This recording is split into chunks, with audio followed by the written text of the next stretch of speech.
Oke, bismillahirrahmanirrahim. Assalamualaikum warahmatullahi wabarakatuh. Selamat sore semua ya. Kita akan membahas mengenai Windows installation ya. Oke. Pada topik ini kita akan membahas ya beberapa section ya, chapter 10, section and objective. Yang pertama adalah terkait modern operating system. Jadi kita akan membahas terkait sistem operasi yang modern. Kemudian kita akan juga membahas terkait disk management ya. Nanti yang modern operation nanti akan bagaimana kita akan kebutuhan ya, kebutuhan terkait OS tersebut, mendeskripsikan OS-nya, mendeskripsikan OS software dan hardware yang dibutuhkan. Kebutuhannya apa sih kalau kita mau menginstal Windows gitu ya. Berapa RAM-nya, berapa CPU-nya, core CPU-nya. Juga menerangkan terkait ini proses ya. Proses upgrading ya dari OS. Nanti disk management akan membahas bagaimana kita membuat sebuah partisi ya Windows dengan menggunakan disk management utility.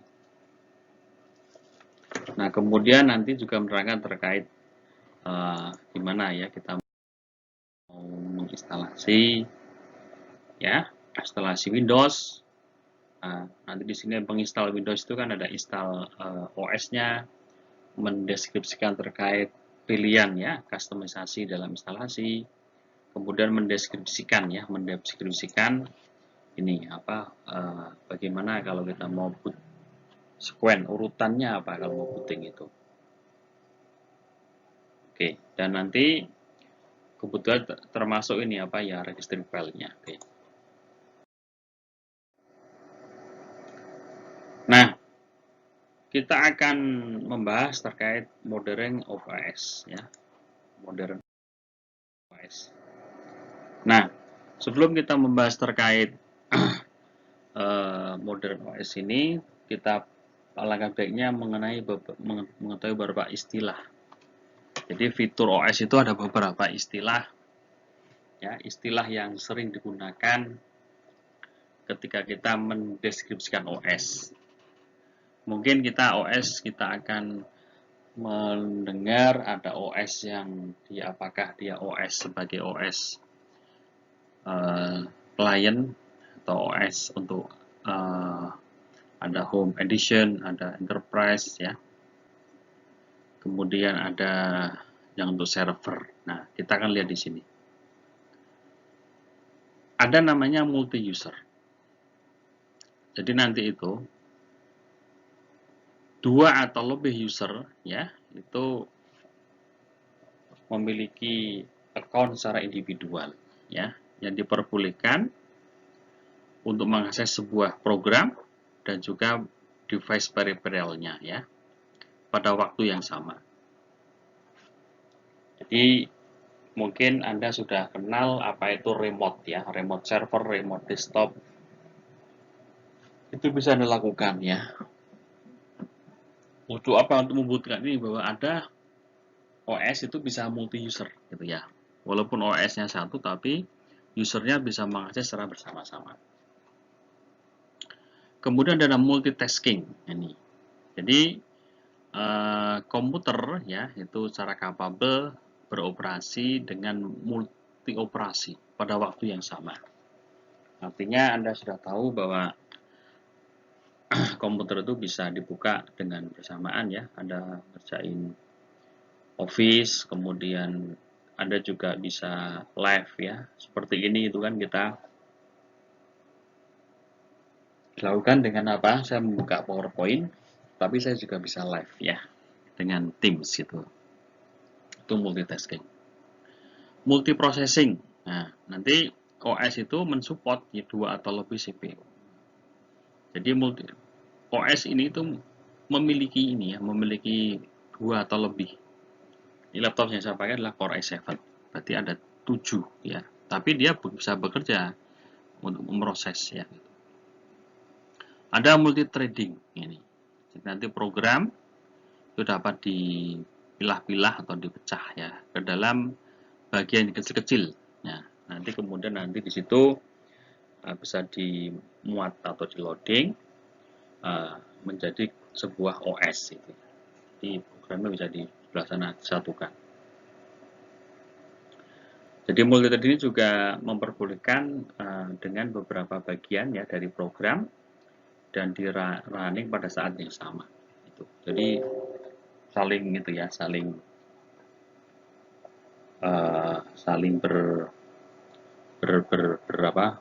berinteraksi ya gitu. Oke. Nah, kemudian OS itu ya nanti ada bootable-nya ya, bisa diatur lah bootable. Kadang-kadang kita kan bisa dual booting dan sebagainya, itu artinya kita bisa memiliki banyak OS itu ya.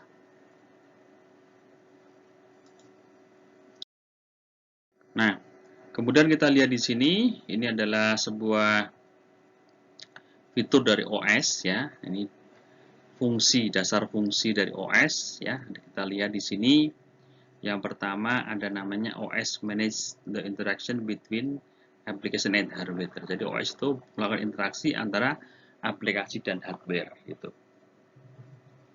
Ini ada gambar ya, ada hardware access, ada file and folder, ada user interface, ada application management. Itu ya, jadi OS itu melakukan interaksi. Kemudian OS itu juga membuat sebuah struktur pada hard disk untuk menyimpan data. Ya. Mungkin hard disk kita kan kita partisi, ya kita atur ya, ada susunannya itu ya, strukturnya ada kalau Windows ya nanti ada beberapa file ya, ada program-program yang sudah disusun. Kemudian OS ini juga menyediakan ya user untuk interaksi dengan software dan hardware ya. Nanti kan kita biasanya kalau menginstalkan sebagai admin itu bisa mengakses semua ya software dan hardware-nya. Kemudian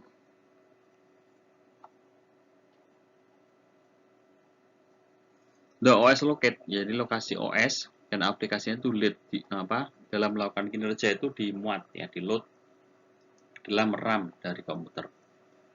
Ya ini. Jadi silahkan ya, ada update RAM-nya nanti biar cepat kerjanya itu. Jadi semuanya itu namanya adalah ada memori yang tetap ya, akses yang tetap sama ROM ya, ada yang akses yang sifatnya sementara ini. Jadi semua aksi Anda ngetik itu semua disimpan di RAM. Jadi RAM yang tinggi itu akan menentukan kenyamanan Anda dalam bekerja.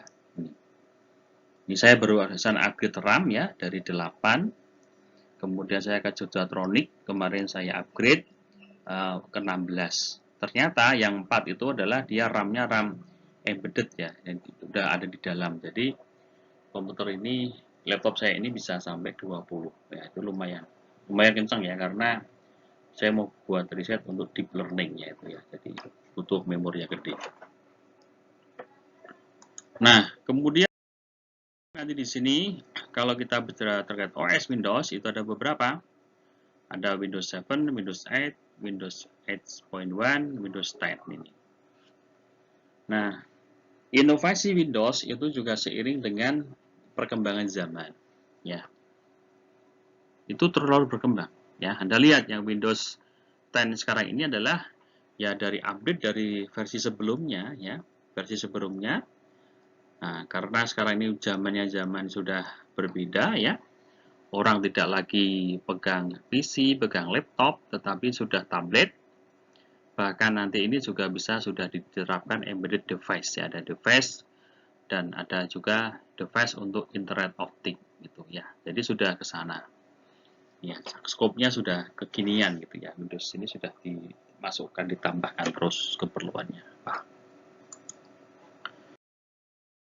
Nah, kemudian sekarang ini kan orang semakin maju ya. Apalagi yang memiliki duit banyak ya, ingin tampil beda ya, pakainya ya iPhone, Mac OS gitu ya, Apple gitu ya. Maka di sini Windows juga menyediakan namanya ada sistem kompatibel ya, software dan hardware yang dibutuhkan. Yaitu di sekarang ini karena dunia sudah terbuka ya, semuanya nanti jadinya ya kayak open source gitu ya. Karena nanti orang itu akan cenderung ya bisa memilih ya, tidak bisa dimonopoli karena orang itu ya bisa tergantung tren yang mudah untuk diperoleh ya. Tapi bagaimanapun ya OS yang direkomendasi seorang teknisi ya harus melihat ini ya budgetnya, learn how to komputer mau digunakan untuk apa komputernya, kemudian juga memutuskan tipenya, tipe aplikasi yang mau dipakai apa gitu kan. Nah itulah ya, jadi OS itu ya dipilih. Misalnya kalau orang IT itu kan ya OS-nya ya harusnya beda. Ada tipenya yang lesson, kemudian aplikasinya macam-macam ya, tidak hanya Office tapi ada Visual Studio, ada SSQL, ada MySQL, ada SAMPP atau ada Laragon, ada macam-macam gitu. Tergantung ya. Maka orang IT ya laptopnya harus beda dengan orang yang non IT gitu, karena ya fungsinya beda, karena ada harus programming dan sebagainya. Maka di sini ada beberapa petunjuk ya untuk membantu mengambil ya, menentukan ya, ini determine ya, untuk menentukan dalam memilih ini. Yang pertama adalah does the customer use of the self application for this computer. Yang pertama ya mau apa customernya ya, aplikasinya untuk apa gitu. Dan kemudian yang kedua adalah does the customer, apakah customer menggunakan aplikasi ya, there were programmed specific for the customer. Jadi ada aplikasinya, ada programmernya, program apa yang dipakai ya itu. Dan menentukannya antara orang kan banyak macam ya. Ada yang orang yang senangnya pun bervariasi itu. Nah, kemudian di sini kita akan lihat ya terkait minimum hardware yang dibutuhkan dan kompatibel dengan OS apa. Ya. Jadi kalau kita lihat misalnya ini ada prosesor ya, prosesor untuk Windows 10 itu minimal prosesor 1 GHz atau lebih tinggi lebih baik ya. Kemudian ada RAM-nya itu ya kalau bisa ya untuk kalau bisa kalau bisa lah 2 ini minimalis ya, kalau kita ya kalau bisa 8 atau 16 orang IT ya. Hard drive-nya itu ya kalau bisa ya sampai 500 giga lah ya atau 1 tera itu. Grafiknya ini direknya lebih tinggi, displaynya, resolusinya ya. Internal koneksinya juga. Nah seperti ini diperhatikan itu. Nah kemudian nanti di sini ada arsitektur prosesor ya. Kalau kita lihat di sini ada 6432 gitu ya. Apa perbedaannya di sini? Kalau Anda pakai 64 ya atau 32 itu ya lebih beda. Kalau 32 ya nanti untuk instruksinya ya 32. Supportnya juga untuk 32 bit OS-nya. Termasuk nanti juga ini support untuk maksimum RAM-nya ya, itu beda 4 GB. Kalau Anda pakai 64, nanti di sini adalah menggunakan 64, masuk kompatibelnya 32 bit kompatibel dan juga untuk mensupport. Bisa disupport 32 dan 64. Nah, kemudian nanti di sini kita lihat untuk cek compatibility, itu nanti bisa Anda lakukan ya. Dengan cara seperti ini, nanti ada cari ya, bahwa nanti ada kompatibel yang bisa Anda lakukan. Ini juga cara melakukan namanya upgrade ini, upgrade. Nanti Windows 10 menyediakan, walaupun dia versinya tinggi tapi menyediakan yang bawah-bawah biar tetap kompatibel. Caranya nanti bisa dilihat di perangkat. Nah, Windows itu juga kita bisa melakukan upgrade gitu ya. Upgrade dari 32. Tapi kalau 32 tidak bisa dia. Nah, ini ya 32 menjadi 64. Windows ini ya Windows 7. Nanti bisa di-upgrade.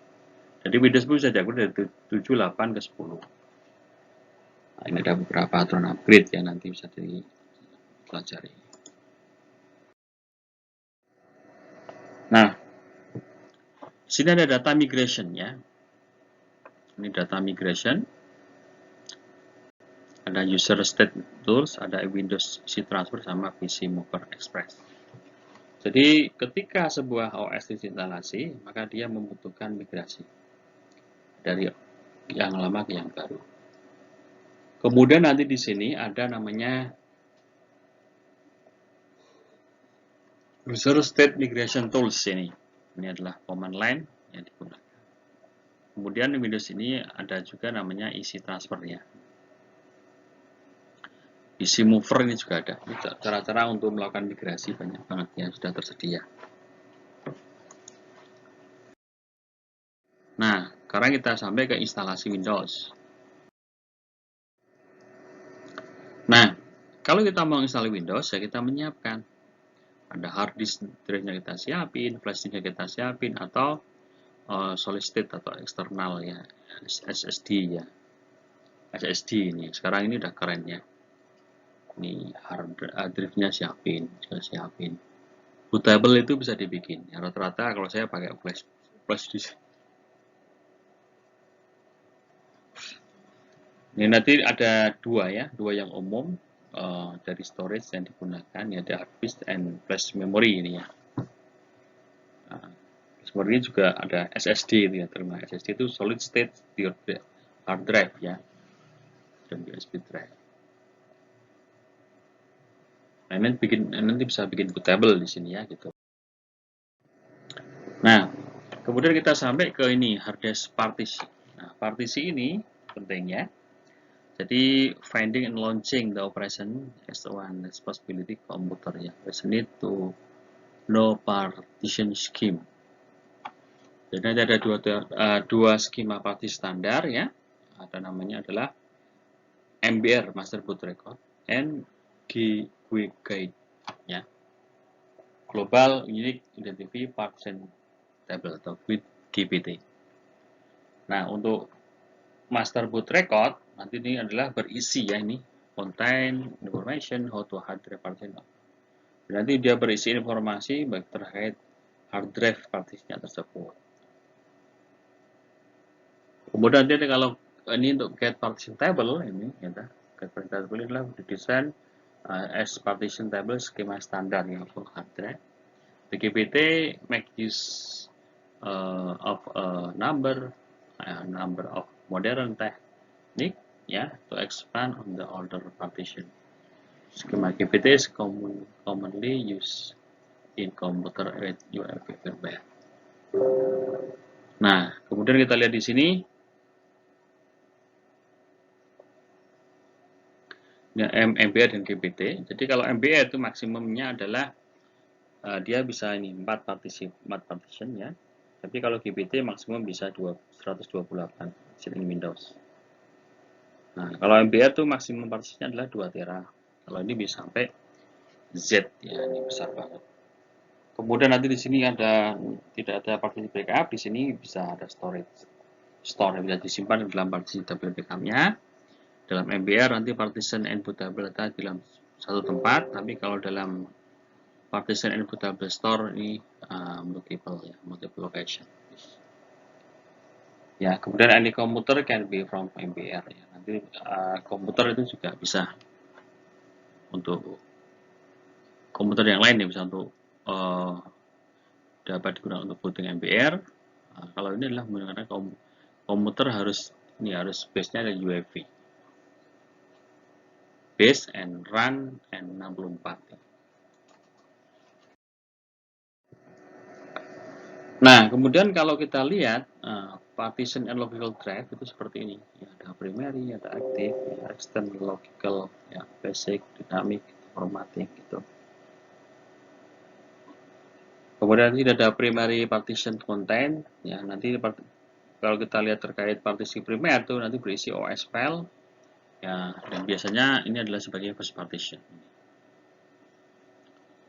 Ada pada MBR di sini ada the action partition is used to store, ya, nanti untuk menyimpan dan bootable OS.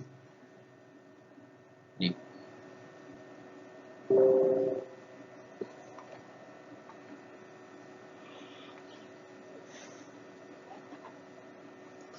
Oke, yang lain nanti bisa dibaca. Ini penting banget ya. Jadi logical drive itu section extend partition.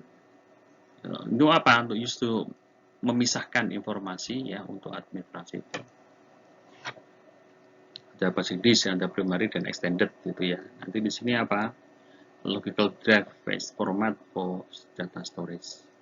Ada disk dynamic disk create volume span across. Ya. Maksudnya format create format sebagainya.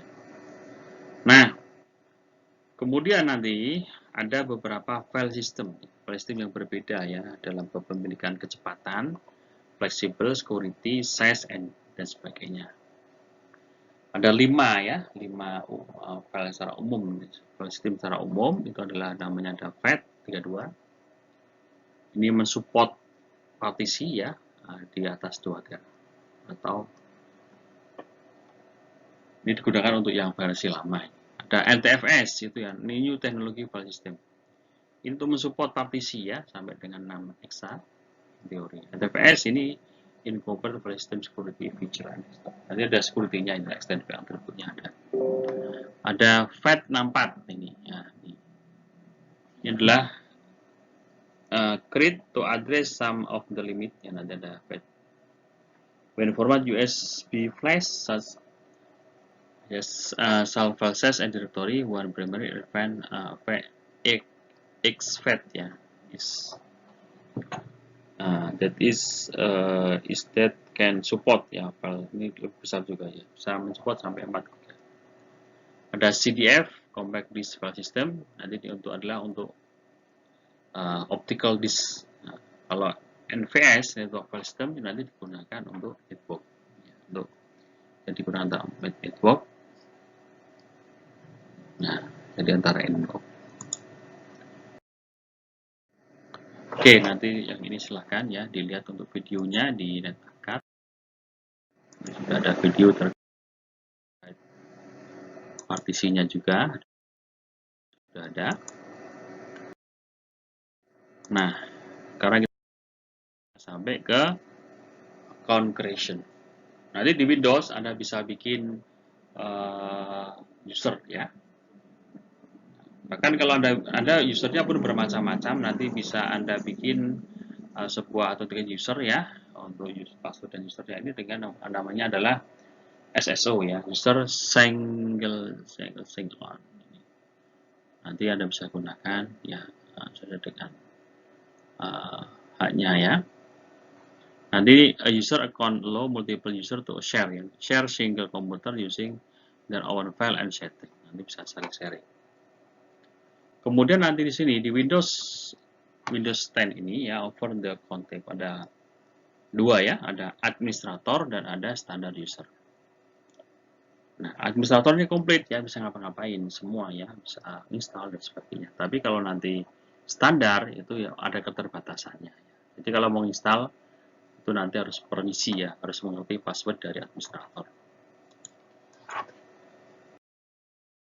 Nah, nanti di sini ada final installation. Nanti di sini setelah Anda selesai install itu adanya Windows Update, ini penting. Ya, karena Windows itu kan pada saat di launching itu masih udah lama ya, sehingga banyak patch yang bolong, banyak virus yang bisa masuk dan seterusnya, maka di sini harus diupdate. Install selesai langsung update, itu aman. Ya. Nah, nanti terus biar nanti semua komplit, packetnya, patch-nya ketutup, nah, sehingga aman. Ada device manager ini. Nah, device manager is used to locate device problem, install correct, update dan seterusnya. Nanti bisa di-set di situ. Oke, ini ada lab, nanti saya di lab saja ini. Nah, kalau kita nggak mau report, itu juga ada namanya disk cloning.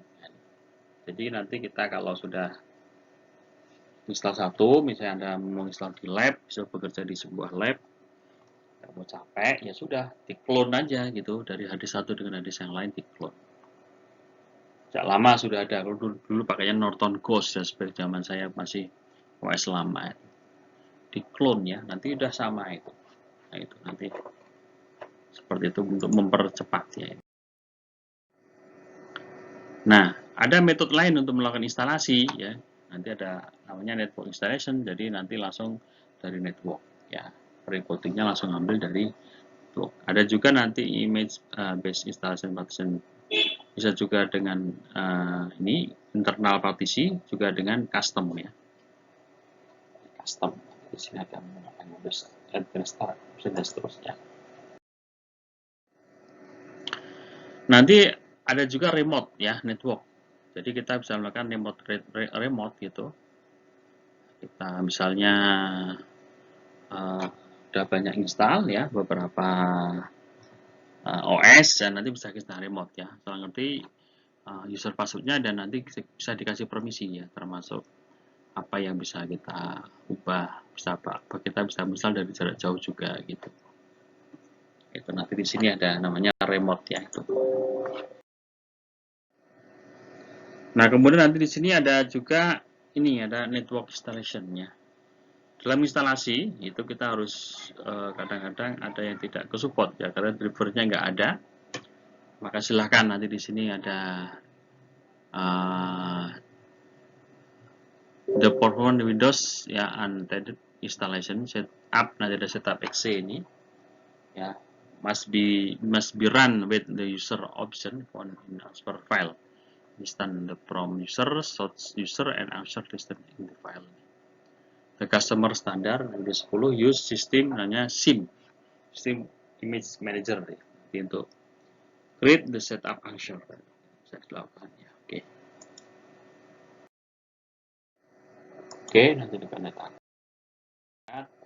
Nah, nanti juga kita ada namanya recovery partition ya. Jadi nanti ada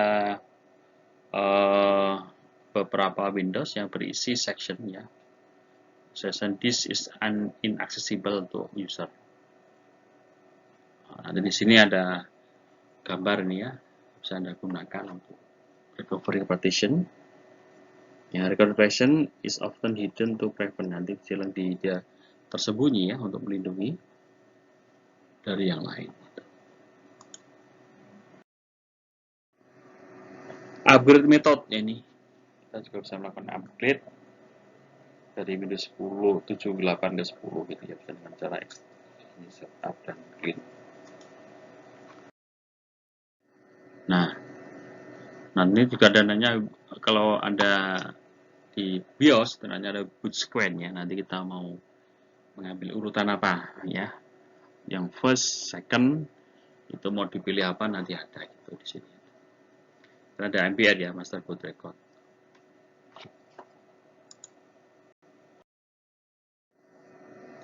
Nah, ini ada Windows, bahkan ada juga ya, kalau kita punya masalah itu bisa ke startup mode ya. Oke, jadi di sini ada safe mode ya, untuk diagnosis ya, mode used to the problem window and startup masih limited ya. Nanti bisa ada safe mode untuk networking, safe mode untuk command prompt, safe mode untuk configuration.